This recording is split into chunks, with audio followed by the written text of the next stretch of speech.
Hello, welcome to the third of three presentations prepared for the Florida Department of Transportation. This one is kind of the main presentation, kind of the original inspiration for the project, which was a revamp of the pruning and maintenance guide for FDOT trees. Specifically, we were asked to look at giving guidelines for pruning shade trees, palm trees, crepe myrtles, and all iterations thereof. So, without further ado, I'm Andrew Koeser. I'm a University of Florida professor at the Gulf Coast Research and Education Center near Tampa, Florida.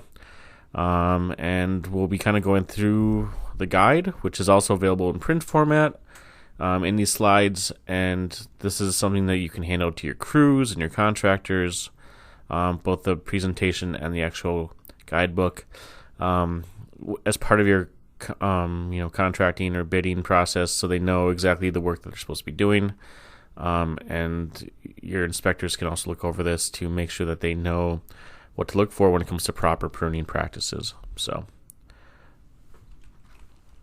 here is the guide. It's called A Guide for Tree and Palm Maintenance Along the Florida Roadsides.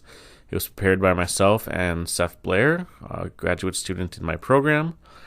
And we have printed copies available, and the PDF is also available as a reference for future maintenance efforts for the FDOT. It has a basic guide to pruning for all the species and tree types listed before, and then the back end is something that Ed Gilman, my colleague from the University of Florida, very talented person who's kind of the leading expert on pruning in the world. He wrote a pruning specification guide for folks who are writing contracts. Essentially, it's a series of scenarios that he thought would be relevant to FDOT properties and how to write in your contract specific instructions, a recipe for the work that you want done, so that you have something to show your crews so they know where to go, and you have something to hold them against if the work isn't done right. This is like the last half of the book. It's a lot of text, but they're meant to be templates, and we also have the files for those, so you can actually take the Word documents and kind of pull text out if you want. It's meant to be something you can just kind of grab and go and update or tweak as you need for the contract that you're working on. So, pruning basics. Trees are long-lived organisms that have a lot of different branches. As part of their success story is that they grow taller than most of the other plants in the world, taller than the grasses and the shrubs, and then they spread out to capture as much light as they can. In a forest setting, they can't spread out very far. They're kind of limited to going pretty much straight up, so that helps keep a strong central leader in place and limits the amount of side branching or lateral branching that you see. A tree like this live oak in this picture, which is the Barnard oak in Safety Harbor, is the Baranoff oak, is that this is open grown, and it just really kind of spreads out to fill and capture as much light as possible. And when it does that, it gets what we would consider kind of a gangly form, or some sort of form that on many species could be problematic. The live oak have very dense wood. They're very strong trees. This is not a big issue for them, but a lot of forest-grown trees do not have the same wood characteristics, and this overarching of branches and such could cause damage during windstorms as they're weakly attached. So, branches are like trees in the forest. Branches are competing against each other. So, if you look at this pine tree right here, you can imagine that if you grabbed a section of its crown, tilted it on the side, it's essentially a small forest kind of playing out in three dimensions, kind of whirling around that trunk.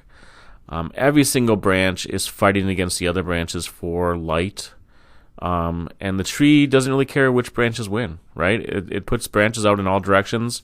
The ones that capture light get the most energy. They photosynthesize the most, and they grow the biggest, and they will all compete the ones below them that they're shading out. So it's kind of a brutal dog-eat-dog world up in the canopy, but the tree just cares that the branches that are in place are strong enough to feed the main stem below it. So, and we can take advantage of that when we prune, We can actually try to limit certain branches, make them smaller, so that we can eventually remove them safely. Branches are attached in a really unique manner. It's really interesting. If you see the picture on the left, it says early last year, and it shows a side branch on a main trunk. Well, that side branch, you can see if you look at the grain pattern that it's drawn there. What happens is that the branch will grow first, because that's where all the foliage is. The branch grows first, gets feeds itself, starts to grow itself, and then as it grows, this is all happening underneath the bark, mind you. A little bit of wood will kind of build up and kind of grow on over the parent trunk, and then as the rest of the tree continues to grow and the branches above this branch feed into the stem below it, that branch will start to swell a little bit later. I mean, the main stem will swell a little bit later and kind of grow over and pour over that branch that had grown earlier. And it keeps going like that, back and forth year after year.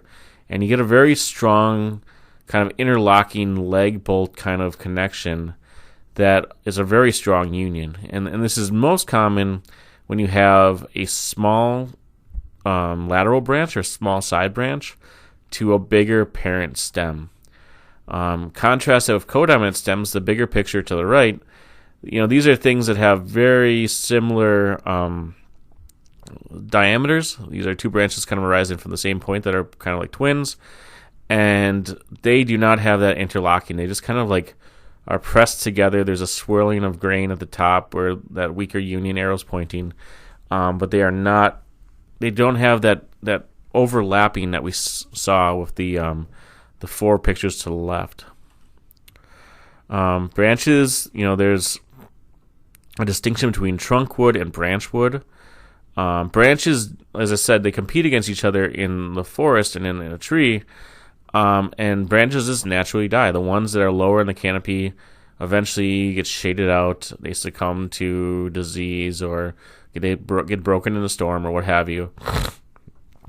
And they will eventually die. And the tree has defenses in place to kind of keep that in check. This is a picture where those defenses are kind of being bypassed a little bit.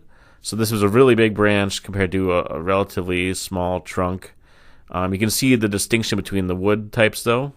You can see the living trunk versus the dead branch.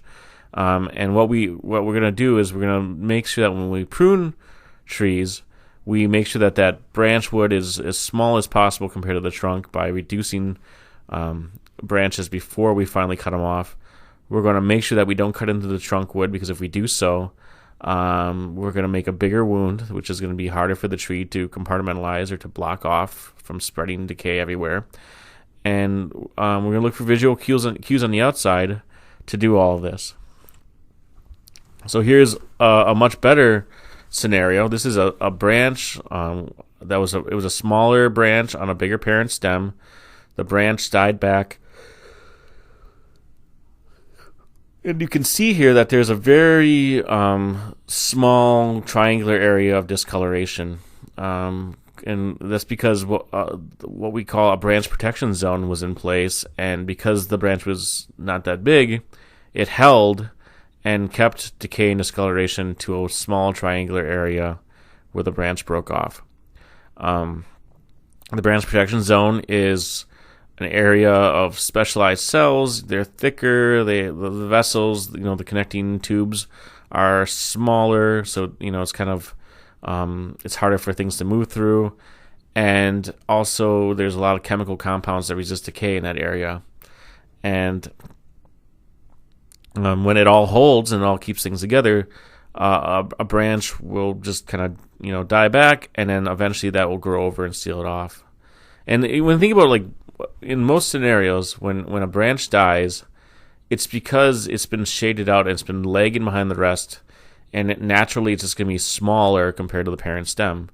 The less common scenarios, like storms, are when the big branches fall. So trees have developed and kind of evolved over time to deal with the more reoccurring, the more common, branches just weren't holding their weight and got small compared to everything else and died off. And that's what these branch protection zones do. The branch collar is kind of showing you how those, it's kind of that overlapping area where the stem and the branch tissue are meeting. And we want to make sure that we don't hit that when we cut a tree with a saw of any sort. This is what it looks like on the outside. So a little bit of a stub, and the trunk tissue is going to continue to grow towards closing that opening, and eventually you won't see anything. It'll look like this. It'll be sealed off. It'll be kind of a little bump. But as the tree grows and gets bigger and bigger and bigger in diameter, this will flatten out and be less pronounced.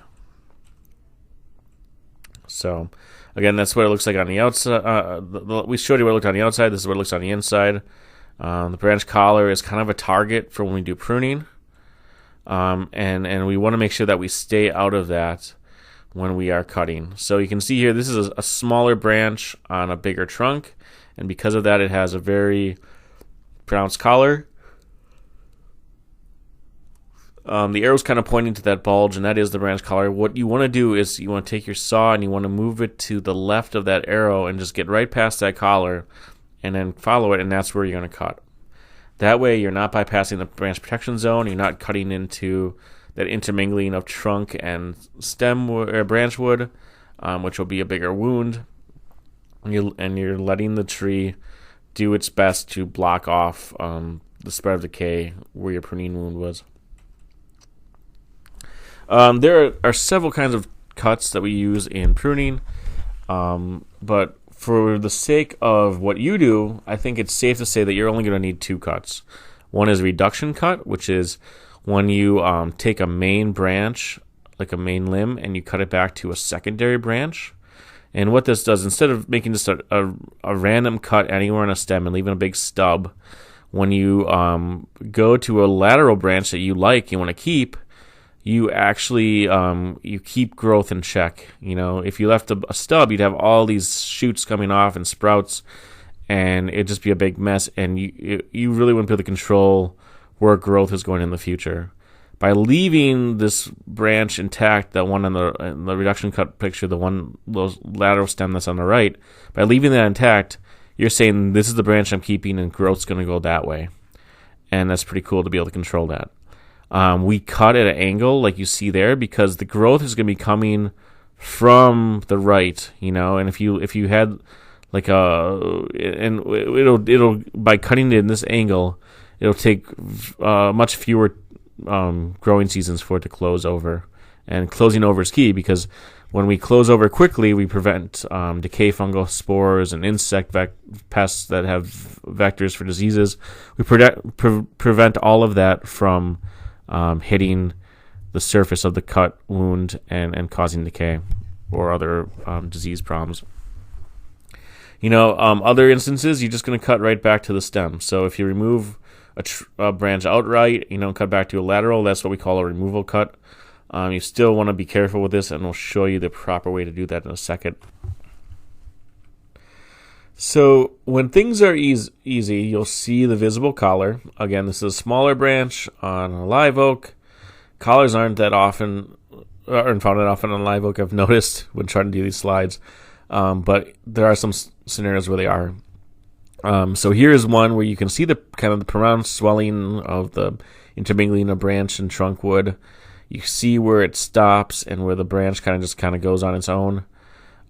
This is the cut point, and just cut where that red line is, and you'll give the best possible cut to prevent further damage to the tree.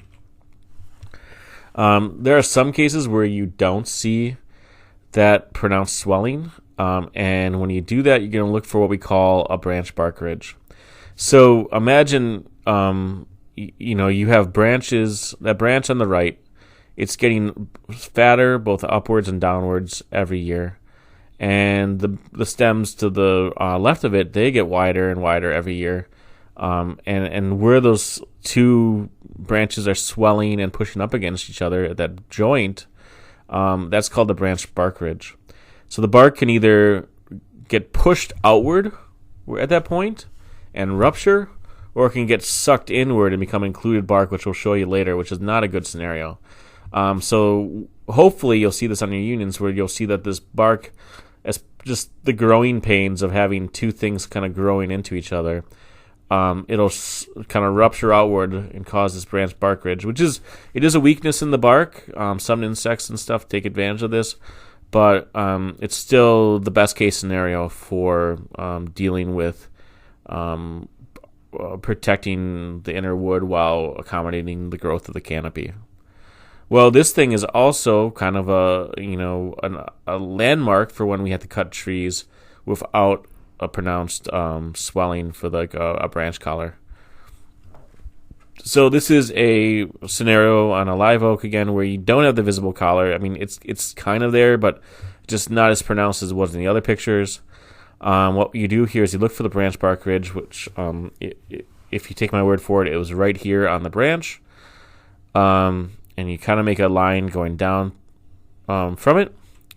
And then you just imagine if you had a line that kind of was a mirrored line, and then you just make a cut that's kind of the exact mirror opposite of the branch bark ridge. And that is our best guess for where to prune when you don't have a distinct branch collar. Whenever you do a removal cut, or even a bigger reduction cut with a lot of weight on it, what you want to do is make sure that you don't just cut once and have a big bark tear out. If you only cut it where the number 3 line is, and that was your only cut, by the time you get nearly to the bottom of that cut from the top, the weight of the branch would pull that thing down, and there'd be a big tear out in the bark below that cut.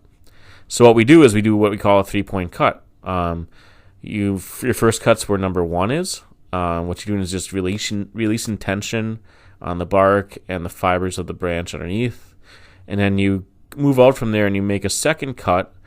And like I said, once you get towards the bottom of that cut, that whole branch is going to drop, but it's not going to go any further. There's not going to be a tear out any further than the first cut, right? And then if all of the weight of the branch removed, you just cut that small stub off at point 3, at where you really want to make your cut. And what that does is it prevents any extra damage that we don't want, which looks like this. This is something I saw around one of the parks by me. Obviously, this person took one cut coming kind of from the left, and when they got to the very end of their cut, the whole thing cut through, and we have now bypassed our branch protection zone, and we are causing us a bigger wound that is in the branch collar. So, not ideal.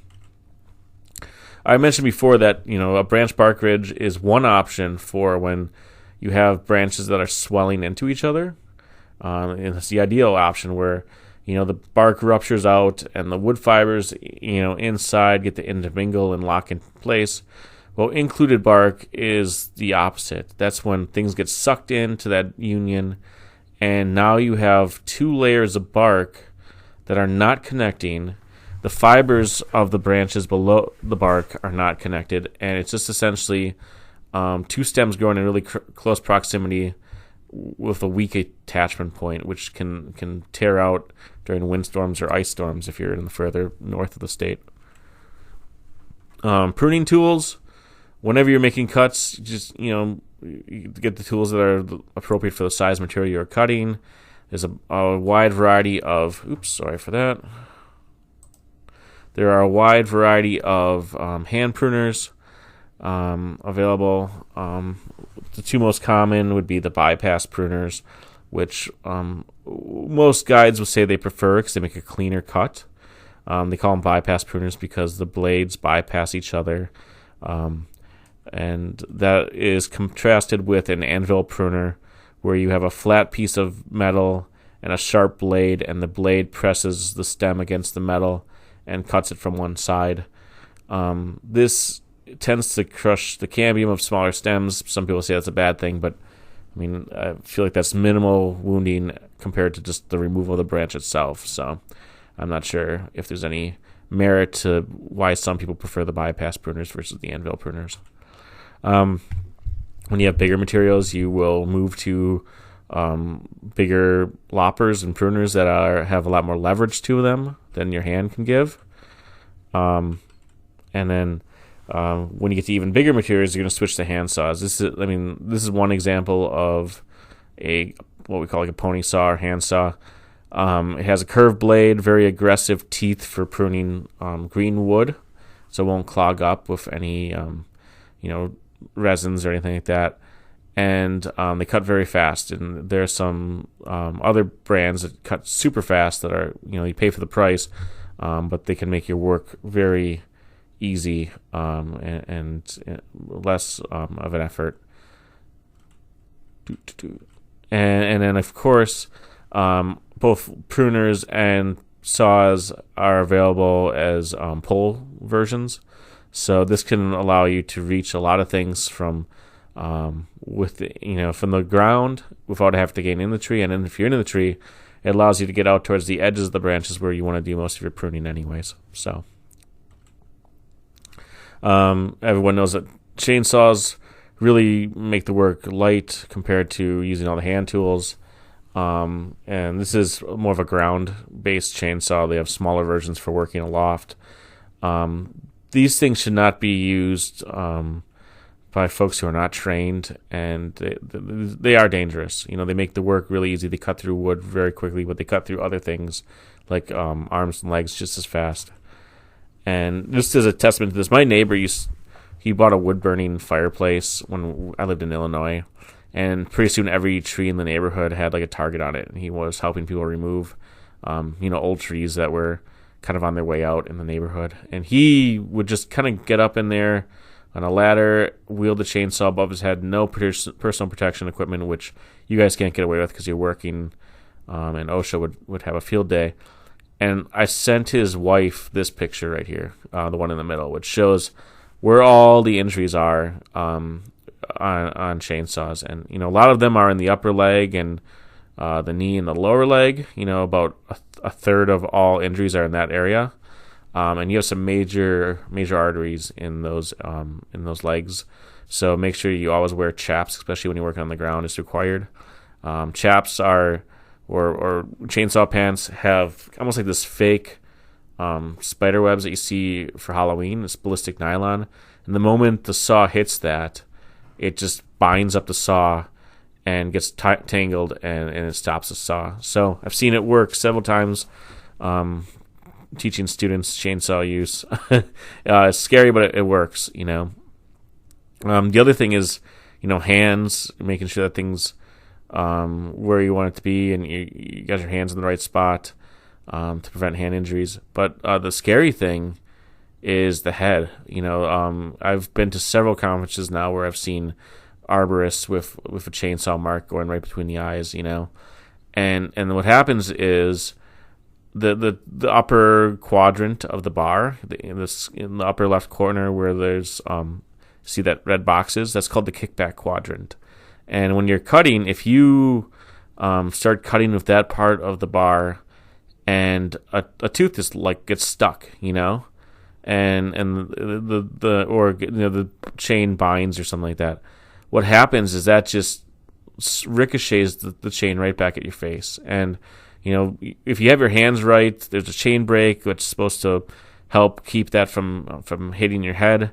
But it may not work fast enough. So make sure you have PPE, you have helmets, and make sure you avoid that part of the bar at all costs. You just really don't want to mess with it. Improper pruning practices. So this is kind of like the House of Horrors part of the presentation. We kind of show you a bunch of common yet not appropriate scenarios for pruning.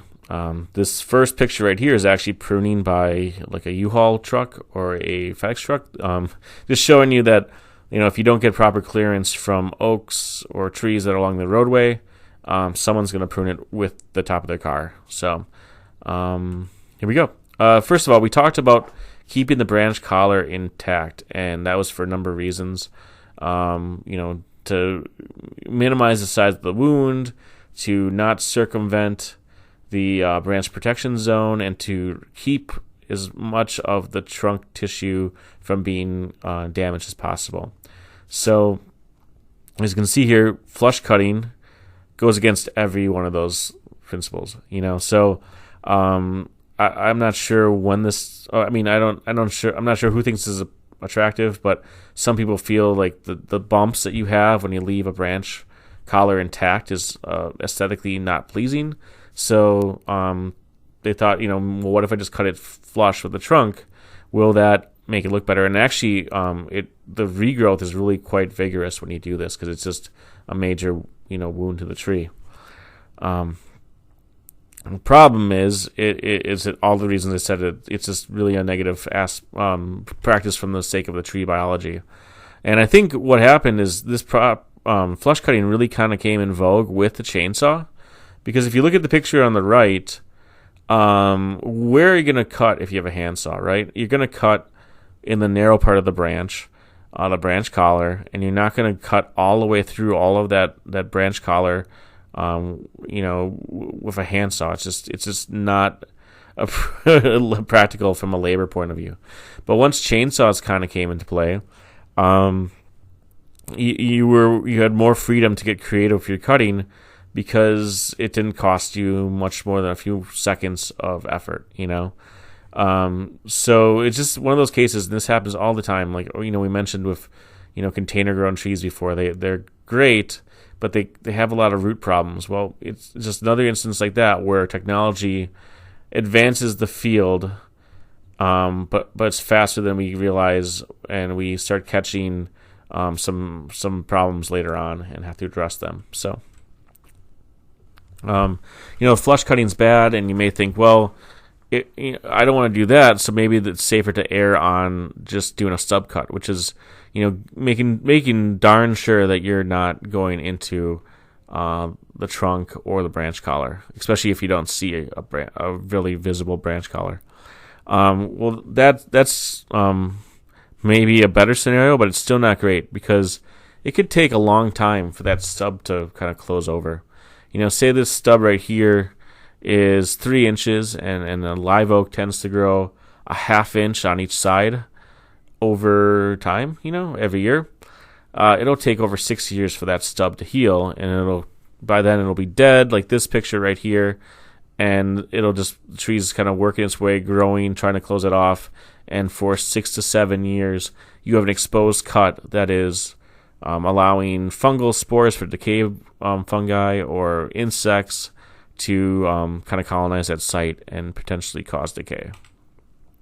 And it's kind of a race. If the decay outpaces compartmentalization and closure, you'll have a hollow at the pruning wound, which is not what you were hoping for when you did the pruning.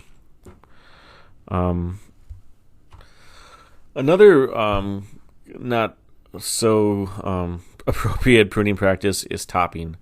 And I mentioned before that when we do a reduction cut, we're going to a lateral branch because we want to direct the growth and let a branch that we choose take over. The opposite of that would be a heading cut, which is what you see here. Heading cut is just kind of making a cut at a certain distance, on the branch, without any regard to lateral branches or lateral buds or things like that, things that could take over. And it's more of an aesthetic thing. Like, if someone had pruned this one right, they kind of messed up a little bit. It'd just kind of be a rounding over of the canopy to make it look like a smaller tree. And that's what topping does. Is a lot of people, they get into a new house, or they've had a storm and they see the tree swaying over their house, and they're like, wow, this tree is just too big. That's what they think. It's too big. I don't want this to fall on my house. And they start cutting. They hire someone to cut the tree. They, make it a smaller tree, and do it in such an artificial manner like this. The problem is, not every big tree is going to fail. For one, right? Size doesn't really influence likelihood that a tree is going to fail, and to a certain extent. So. They're really paying out of fear and not really doing much good. Second of all of this is just really kind of whacking back the canopy of the tree, reducing its photosynthetic capacity, kind of putting it in this like starvation mode, because the canopy it had was what it needed to maintain the structure below it, right? So what's going to happen is this tree is going to shoot out a whole bunch of shoots and sprouts to get that food factory up and running again at full capacity.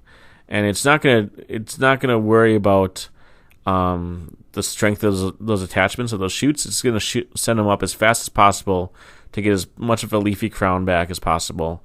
And when that happens, you're predisposing that tree to more failures, because those sprouts are going to get to a point where they're either, they're going to get longer and longer and longer, and there's like kind of this awkward teenage years phase where they're still not completely firmly attached, but they're getting big, right? And if it gets past that, it's great. Then the tree will kind of, do its thing and start, growing and adding diameter and making sure that the sprouts are going to be there for the long haul.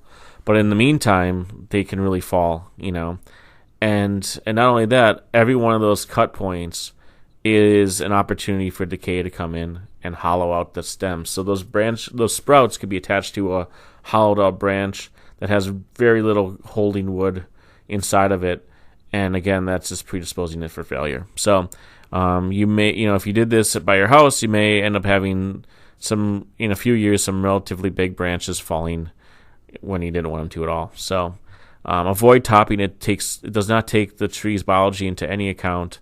And unfortunately, it does more harm than good. Similar to that is rounding over. I wouldn't say this is a bad practice. It's just a very labor-intensive practice. You're essentially making a hedge that's elevated that you have to keep hitting every year, every couple months. And if you do it over and over again, you won't have those big sprouts like I mentioned for topping. You'll just have to keep shearing it over and over again. So it's not... I don't know if it's improper. It's just impractical in many cases. Here's another example of improper pruning. We call this lion's tailing because you're removing all the interior branches and you get a little poof of foliage at the edge of the branch that looks kind of like the furry tip of a lion's tail, right? This, like many practices in arboriculture that were later debunked, had its good intentions. If you are trying to make a tree more wind resistant, one thing you can do is reduce the drag from all the canopy that's in it, right? If you have less sail area by removing a bunch of foliage, you won't have a lot of wind problems, with it kind of pushing against the whole tree. Unfortunately, this is doing it in the wrong manner. So, two things. First of all, by removing all the interior branches, which are the ones that are easier to get to, which is probably why it was happening, you reduce the taper of those branches. Look at how skinny those things are compared to like what you'd think of a normal branch. What happens is when you remove all the interior branches, those are really important for adding girth to a stem, and it'll just keep growing outward longer and longer and longer, and it'll get relatively slender in comparison to its length over time, which is a problem, right? Second of all, not only do you have more slender branches, but now all of the force is at the tips of the branches. When you have a full canopy that goes to the base of the trunk, or the base of those tall branches, all that force is pushing against like the kind of the midpoint of the canopy, which is lower down on the tree. When you remove all that, all the force is kind of getting pushed at the very top of the tree, and you can actually see it sway back more and more because of that. And all those interior branches that were in the tree that you removed, when the wind hits them, not only do they go where the wind pushes them, but they bounce back and kind of crash into each other. And we call it mass dampening. And what it does is like not all the branches are moving in the same direction at the same time.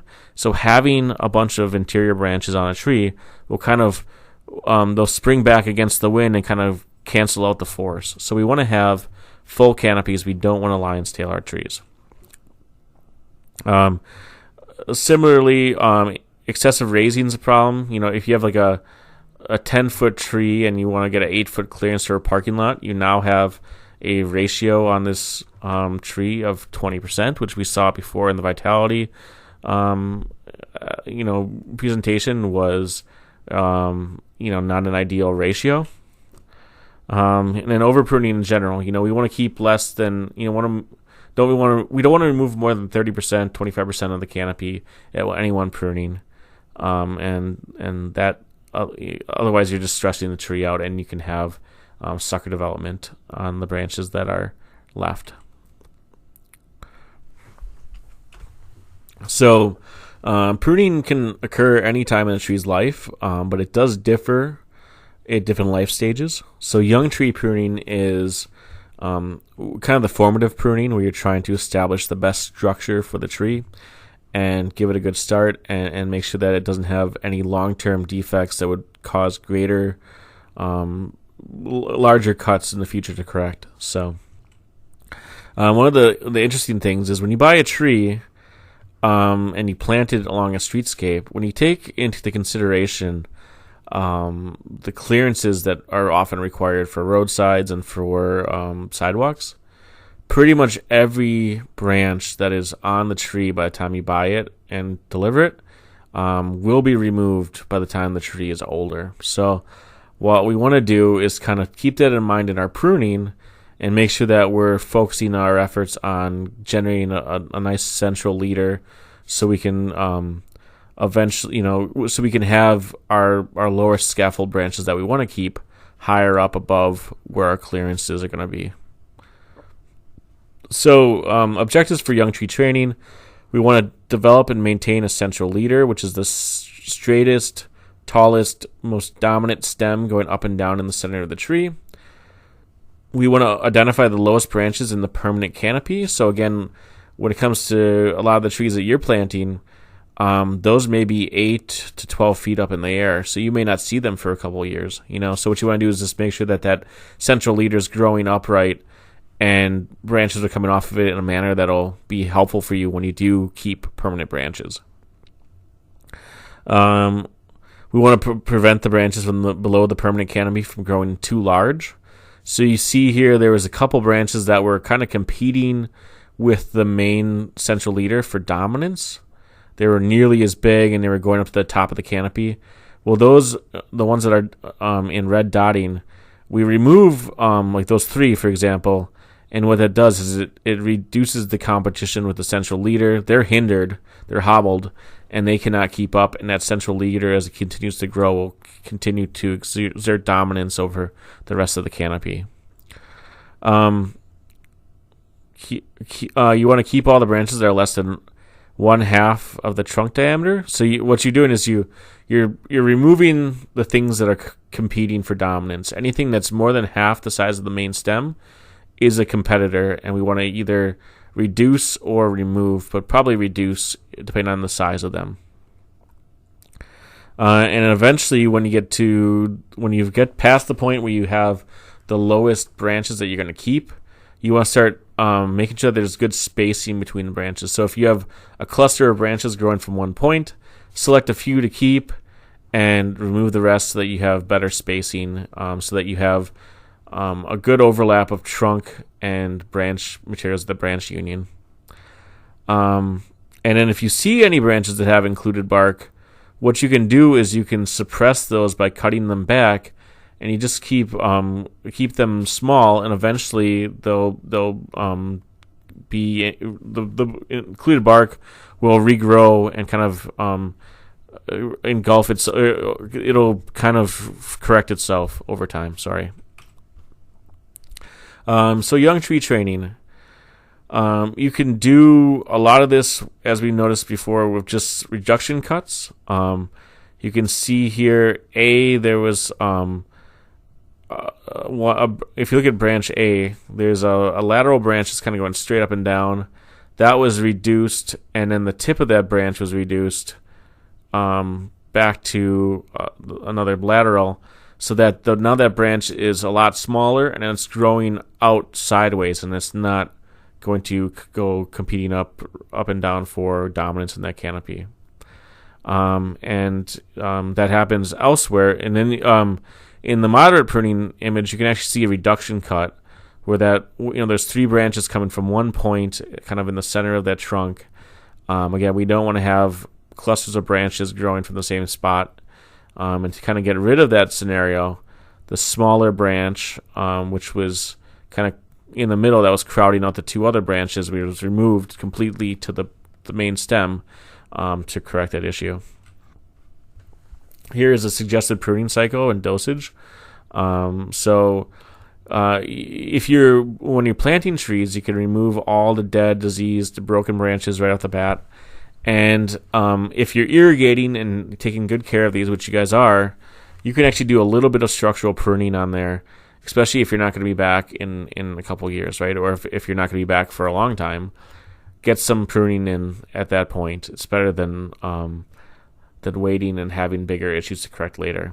But an ideal scenario would be to come back at year 2, 5, 8, and 13, or 3, 6, 10, and 15. The one being more intensive, and the other one being a little bit less intensive, to kind of correct as many of the issues as you saw, and to make sure that the pruning cuts that you make are as small as possible. Because the more smaller cuts you make, the better chance you have of getting the structure you want without causing any undue harm to the tree.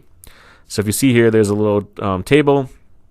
It says if you remove a branch that's less than a third of the size of the trunk diameter, you probably won't have any consequences, and you can remove as many as needed, right? Whereas when you get to between a third and a half of the trunk diameter, branches of that size, you might have the chances of having something bad happen are a little bit elevated, and reduction pruning is kind of the way to go there. And then when you get to bigger than a half inch, or if you have heartwood, there's a chance for defect and decay to start occurring. So again, reduction pruning first to let those things lag behind. It gets smaller compared to the rest of the tree is advised, and eventually when you get to a more desirable branch ratio, the branch size compared to the trunk size, that's when you can actually start doing removal cuts.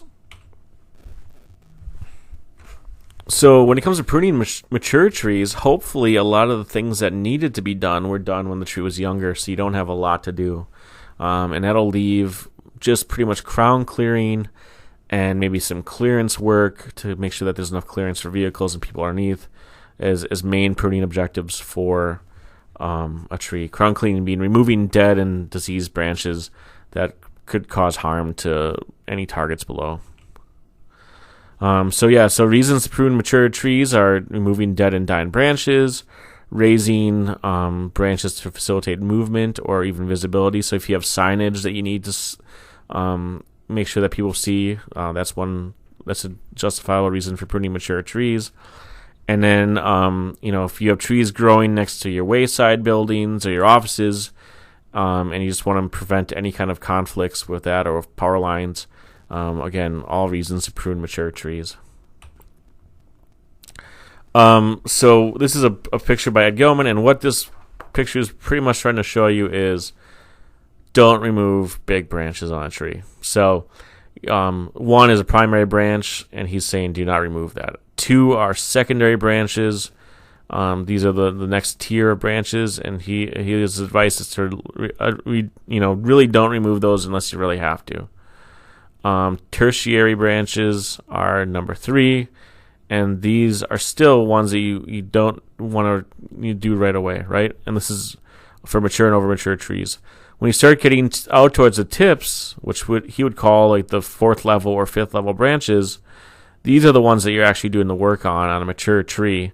They're also the harder ones to reach, but you can do a lot by removing these. You remove those branches on the ends, and oftentimes a branch will kind of pop up and give you the clearance you want. When you prune on the ends of the branch, you can actually direct the growth where you want to go, because all the growth is as far as length is at the tips of branches. So removing the bigger, more permanent branches 1 through 3, you kind of do at your own peril and at the tree's peril as well, because it's more likely to cause damage given the presence of heartwood and the immense size of the branch being removed. We showed you topping before as a way to make a tree smaller. I can't think of many scenarios where you really need to make a tree smaller, unless it is getting caught in like the eaves of a building or something like that. Well, so topping was one way that I said was not the best way to do it, but you can achieve nearly the same goal using reduction pruning on the tips of the branches, and it follows a more natural pruning path. It's actually called natural pruning, and it looks less dramatic, when you have laterals that are taking over and are left in place after pruning. You can see it. I mean, it looks like looks much like it did before in the right-hand picture, where the topping was a very dramatic, kind of artificial look to the pruning. Pruning palms. So I mentioned before that palms are different, right? For one thing, they typically only have one growing point unless they're multi-stemmed palms, and that's at the terminal bud at the top of the tree. So one of the easiest ways to prune palms is to just go by color. Only prune the brown fronds, right? If you can tell the difference between green and brown, you could be the best palm pruner out there. What that does is, brown fronds have completely senesced. They are no longer functioning fronds. They no longer have nutrients or essential elements that can get pulled out for the rest of the palm to survive on, and they're just ready to come off. So if you remove those, you're really not doing any harm to the palm. But that said, that's not often desirable, because you'd have to prune pretty much every year, and if you prune a little bit more aggressively, you can extend your pruning cycle for 2 or more years. And if that's the case, if you really want to prune more so that you don't have to go out as often, I would recommend what others have recommended before, which is pruning at the 9 to 3 o'clock. So it's pretty much a horizontal line going through the the terminal bud, and you leave every frond in place that is above that line. And you can still remove a lot of foliage. Here's a picture right here, which just shows, like, if a sable palm, if fertilized and on a good site, can have almost a full circle for a crown, right? And you can still remove a lot of material if you're doing 9 to 3 o'clock pruning, but you're not getting into the most active region of the canopy, which is kind of determining the growth of the trunk and essential for the long-term health of the palm. People do over prune palms quite heavily. I think they feel like they get paid by the pound, and they want to show their customers that they're giving them their money's worth when it comes to palm pruning. But I would personally want to have more tree, when it's done. See, these are some queen palms. We would classify this as hurricane pruning, because like the lion's tailing, people thought that if you really cut back on the fronds on a palm tree, you're actually going to do more good, and you'll have the palms weather hurricanes and severe weather more better than they would if they had the full canopy. First of all, you don't see a lot of palms falling down after hurricanes as they are. Like the tops get stripped out, like royals and things. They lose a bunch of fronds, but the trunk's still there. So that's kind of a misnomer. And secondly, folks at UF have kind of seen anecdotally that when you remove a bunch of those fronds, you remove protections for that terminal bud. And, like the branches before, how they sway in different directions and they cancel out the frequency of the sway, and it's called mass dampening. When you remove all those fronds, you move that protection, and that the remaining bud, terminal bud and the remaining fronds is going to beat against each other, and it was causing some dieback in South Florida. So, I mean, like here, this is what a queen palm can look like on the left, and this is what queen palms look like all too often. You pay money for pay good money for palms. You pay a lot of money for their fertilization programs. Why would you want to get less palm by having someone over prune it, right? Going by the highway at 70 miles per hour, which one do you want to see? Same thing. Here's some Sable Palms, which was a golf course by my house, but they didn't prune a lot. And look at how beautiful those sables are compared to the ones that are just repeatedly mistreated in the parking lot in the right-hand picture. There is a time and a place for this kind of pruning. For species like Sable Palms, where they're harvested from the wild or a nursery setting would be the same too, and the roots die back to the root initiation zone.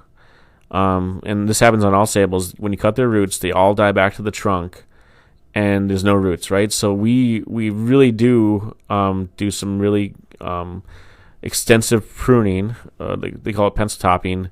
The sables, because they are relying on the stored water in their trunk to survive and to initiate root regrowth and canopy growth.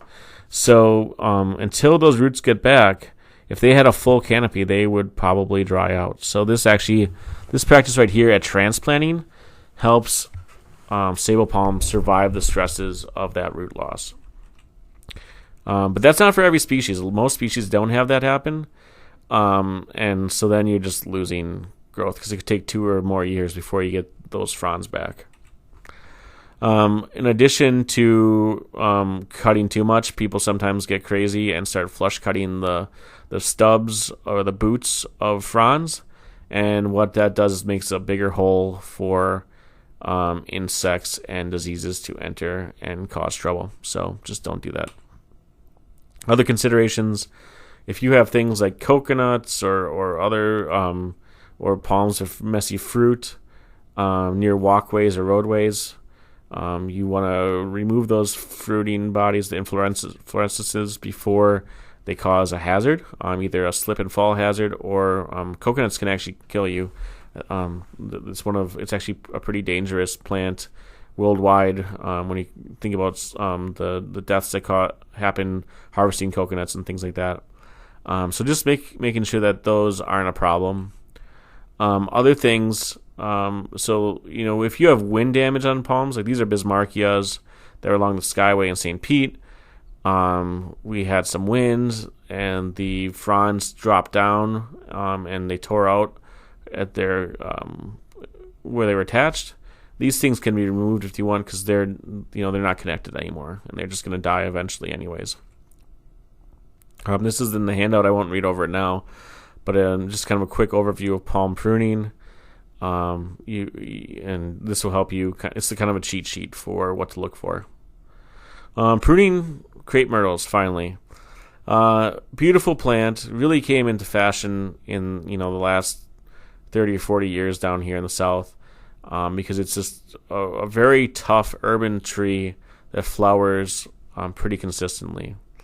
The problem is it's also one of the most abused trees in the area. I don't know why this started. I know that if you do tip pruning on crepe myrtle, it'll increase the flower show, and that's what people want to see, right? Well, people took that a step further and started doing what we call crepe murder, which is just kind of the indiscriminate cutting to a certain height to kind of maintain the tree in a shrub-like form and to get that vigorous regrowth that will have a lot of flowers on it. This will not kill the tree, but since one has been not killing something a good management goal, you want to have big, large crepe myrtle that are flowering along the highways if you're going to have them. Something like this is not going to give you the visual appeal that your designers were thinking about when they planned it, because crepe myrtle can get really big and have a lot of great flowers on them. I think it kind of looks like pollarding, which is actually an acceptable practice where you cut the same trees over and over again in the same spot. The problem is here you have like one big knuckle, right? And they're clipping off those shoots in the same spot every year and not cutting into the knuckle. Where here it's just randomly cutting whatever you can hit with your your loppers or if you're a hedger without cutting into that knob. So this that knob, that big knuckle at the top, seals off any kind of decay and stuff. And this polarding is really just it's for producing shoots for baskets and for goat food and stuff like that, and keeping it above the ground so the goats don't eat it. And yeah, it's kind of a medieval pruning thing that is mostly in Europe, honestly. So, Crepe Myrtle, just let them grow. If you want to increase the flower show, do some tip pruning at the edges of the canopy, and you'll get it. But make sure you do it when it's timed right, and I'll show you how to do that right now. So other pruning considerations. This is blue plumbago. This is a very beautiful flower. Blue is kind of a rare color in plants, and this is why people buy that shrub, right? Well, every time it flowers at an office building near my work, the landscape crew comes in and they make sure to shear off pretty much every flower they can reach. They left a couple by accident, this shoddy work. But, why would you have a flowering plant if you didn't want the flowers, right? So when we prune, we want to prune with flowering in mind. Otherwise, the designers are just going to be pulling out their hair when they see what you've done, So there are lists online. These are some fact sheet clippings from IFAS, where I work at the University of Florida. And this one shows winter and spring flowering plants can be pruned after flowering before the flower buds from next year's growth. So it kind of tells you which species to prune when. Here's another, so plumbagos on this one. These are plants that produce flowers on the current season's growth, and they can be pruned during dormant season.